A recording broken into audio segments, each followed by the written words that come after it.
Before we get started, I'd like to play something for you. I'm proud to present our very first audio review, and it's from our resident hater, Marty Bass 1976, over on Instagram. Have a listen to this. Hello, this is Marty Bass, 1976, and I just want to say, Evil Done Badly, hosted by Dick, is the absolute worst podcast in the history of the world. Wow, he has a much nicer voice than I do. He's also way more clever and should have his own podcast. I don't know why I played you that. Just makes my content look even worse by comparison. But that's why we're here. We're terrible. Now on with the show. Welcome to Evil Done Badly, the worst true crime podcast on the internet. We've got a super crazy story for you this week. It's about another deranged cult leader who loves coming up with incredible reasons to massacre their brainwashed followers. This bitch is insane, and wow, this gets nutty. Let's get this crazy started and delve into the life of Mexican cult leader Magadalena Solis. But first, grab a beverage and cue the theme song.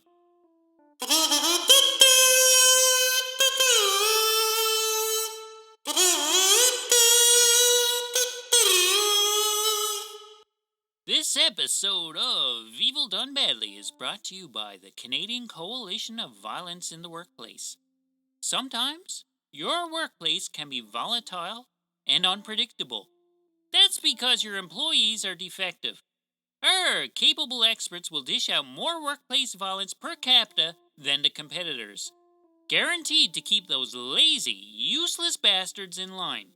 They can do it discreetly, or they can make a glorious spectacle out of these useless sacks of crap. It's up to you. I personally recommend making a spectacle out of it. It's a better deterrent that way. And don't worry about our technicians going too far. Complimentary body disposal is included. Guaranteed to weed out the biggest losers in no time. Save yourselves thousands in lost productivity. Check out the reviews for yourself. We've terrorized 75% of the Fortune 500. Nobody serves up more corporate vengeance than the Coalition. Find us online and start scaring the bejesus out of your subordinates today. And head over to the Wide World of Paranormal Investigations group on Facebook. It's a silly place, and I highly recommend it. Now, back to the show. Okay, we will eventually get to Crazy Magadalena, but first, we need to go back a little ways and check out what these two other assholes were doing. These two assholes will play a significant part in the lunacy. In 1962, brothers Santos and Cayetano Hernandez were looking for wealth and influence, but didn't want to actually do anything that would help them attain this money and power. So, in other words, they were lying cunts. And what's a surefire way for a lying cunt to rise to power? Well, the first thing that pops into my mind is to start a religious cult and find a bunch of dummies to worship you and shower you with anything your dirty mind can dream up. The Hernandez brothers came to this same conclusion and decided to pretend they were prophets of the ancient Incan Empire. Now, it might strike you as peculiar that anyone would believe these fuckers and their nonsense, but this is the 60s in the middle of rural Mexico, and times were a little different. Fear of retribution from a supreme being in the sky was a real thing back then, and you could hold it over pretty much anybody's head all day once they bought into it. And boy, did these people ever buy into it. So the Hernandez brothers knew that convincing people of their horse shit would be easier if they sniffed out the most isolated, primitive people they could find. So they traveled to the tiny village of Yerba Buena. This village had a population of around 50 who were all illiterate and uneducated. The Hernandezes glanced at each other, raised their arms up in triumphant joy. Hallelujah! The sky opened up and the angels sang. They had found their cult. So they moved in and had no problem convincing these 50 inhabitants that they were prophets of some Incan god-type being. They had their following, and this small group was going to fulfill their wishes. So they used their status as leaders of the cult to help themselves to all of these people's money, drugs, and to whoever they felt like banging at the time. These two were living like kings. Well, they were lording themselves over 50 people who couldn't read, so that's like being a king of a very small, very poor kingdom. Either way, they milked it for all it was worth. Anytime someone would question their authority, the brothers would just threaten to smite them with the wrath of an angry Incan god. And that would send them quivering back to their mommy's teat and everything would be fine. The Hernandezes had a good thing going. But eventually, some of these villagers would legitimately call into question the brothers' true identity as messengers of God. They would become a little disgruntled and start uprising. The gig looked to be up for the Hernandezes, but these sneaky cunts decided to take it up a notch and double down on the Aztec lunacy. So they tell the villagers that they have been chosen to go on a sacred pilgrimage and briefly head to nearby Monterey. This sacred pilgrimage involved hiring a prostitute and convincing her to pretend to be an ancient goddess named Coatlicue. This lucky hooker turned out to be Magadalena Solis, a 16-year-old with a brother for a pimp. So compared to her real life, this probably all sounded like the responsible thing to do. So they prep her on what she's supposed to do in order to act all goddess-like and get her ready to assume her new role. When they get back to the village, they do this little smoke bomb parlor type trick when they introduce her to the disgruntled inhabitants. It doesn't take a whole lot to impress these people, so their minds are blown when the brothers bring back a real, genuine, ancient hooker goddess. The villagers fall back under the spell of the brothers, with Magadalena newly crowned right at the top of the hierarchy. The brothers had played this so well, they actually got themselves demoted. But at least they got to carry on their little scam, even if they had to answer to the harlot pretending to be the incarnation of immortality. They would fall to second in command. Magadalena settles into her new role as Supreme Being a little too well. The imaginary power she gets from this scam goes quickly to her head, and she starts to believe she really is this Coatlicue person. Naturally, when you're an ancient Aztec goddess, you're bound to start abusing your power. So, let the drug-fueled orgies begin! Yay! So they all find this happy little cave on the side of a mountain and get high and naked in there on a regular basis. So things are going very well for everyone involved, especially for Magadalena. She went from penniless prostitute to queen bee, and she's living the good life. I'm assuming she was penniless as a prostitute, but I could be wrong. She was willing to uproot and go live in the mountains and be a make-believe Incan princess. So she was probably not living a life of luxury at the time. When this seems like a good idea, she's probably most likely pretty poor. Now, fast forward a little bit to May of 1963. 14-year-old Sebastian Guerrero was poking around in the hills near Yerba Buena. He had heard legends of gold and treasures being hidden in the caves on the mountain. Now, you can see where this is going. He's going peeking around somewhere, and he's going to see some things he'd rather not see. Now, the first thing he saw was something he probably didn't mind seeing.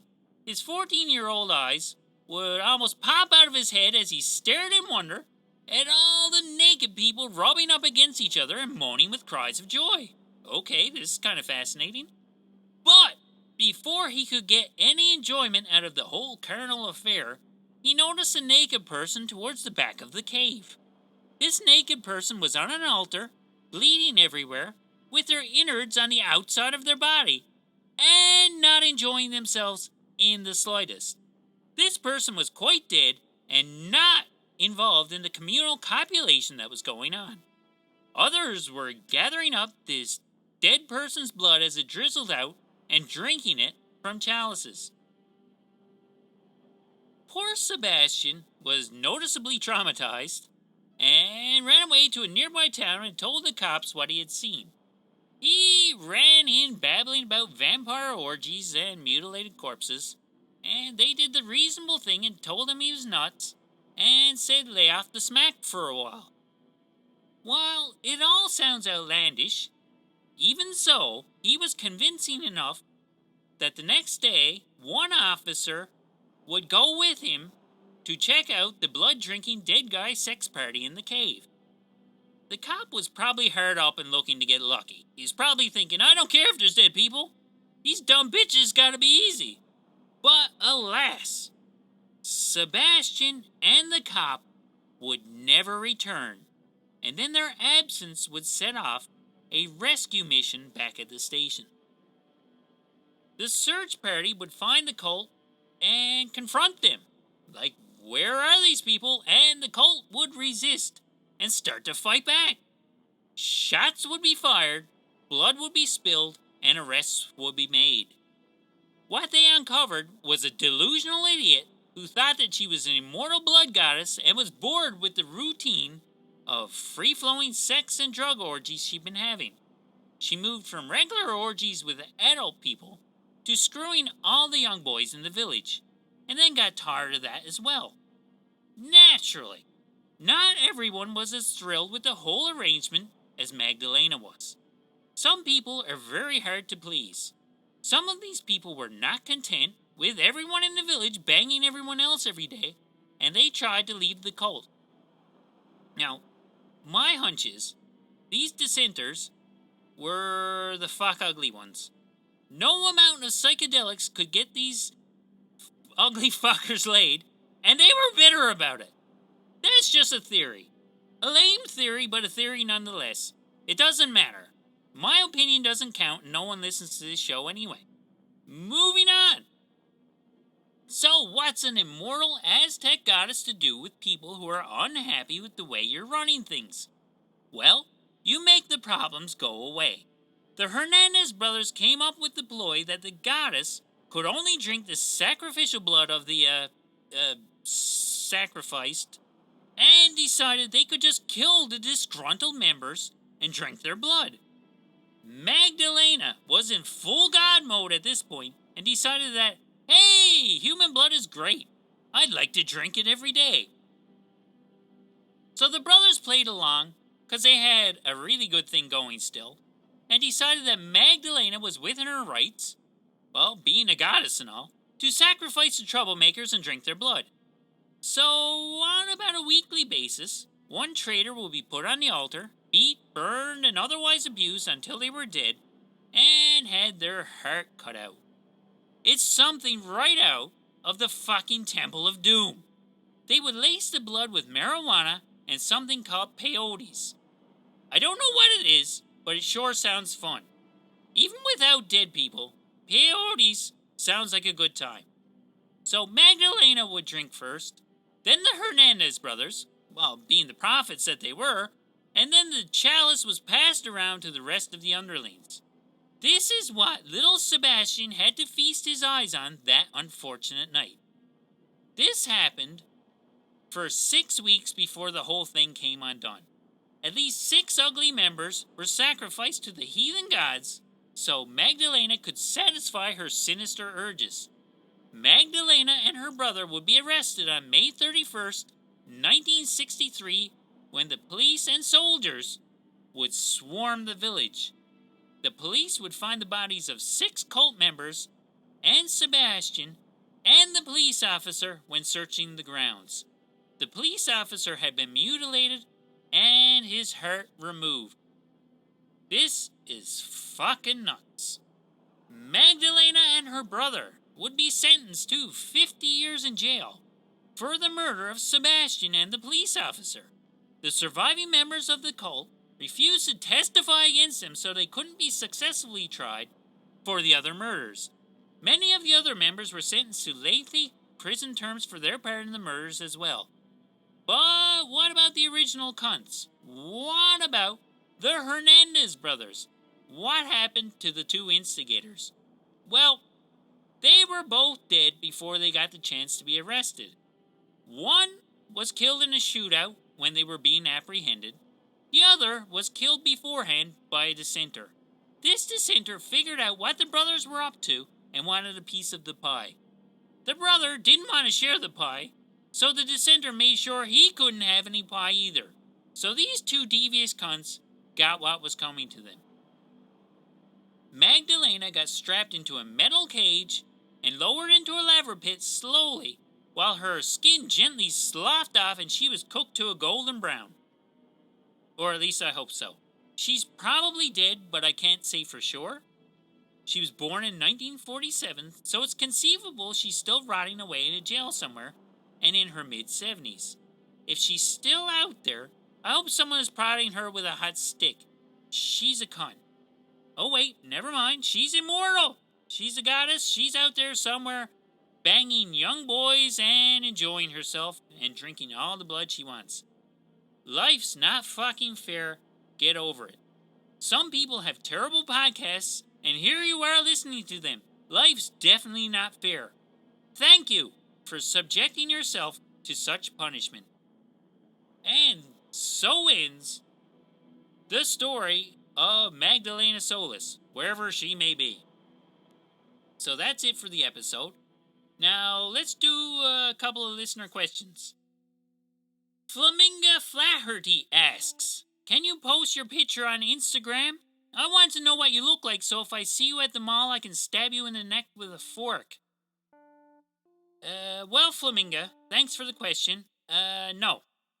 Last time I got stabbed in the neck, I had to spend 2 weeks in the hospital. I almost missed uploading an episode that week, so I don't want to have that ever happen again. Wouldn't be fair to my listeners. Thanks for the question, though. Harry Humpachukul asks, do your parents know about this stupid podcast? They must be very proud. Well, Harry, they know about it, but they live in a place where the internet doesn't exist. So they've never heard it, which is fortunate for me, because they've still left me in the will. Who knows what they'd give their money to once they found out I was responsible for this crap. I'm sure, whatever money they have would be going to some other, money for, I don't know, unfairly treated honey badgers or something. Either way, I wouldn't be getting it.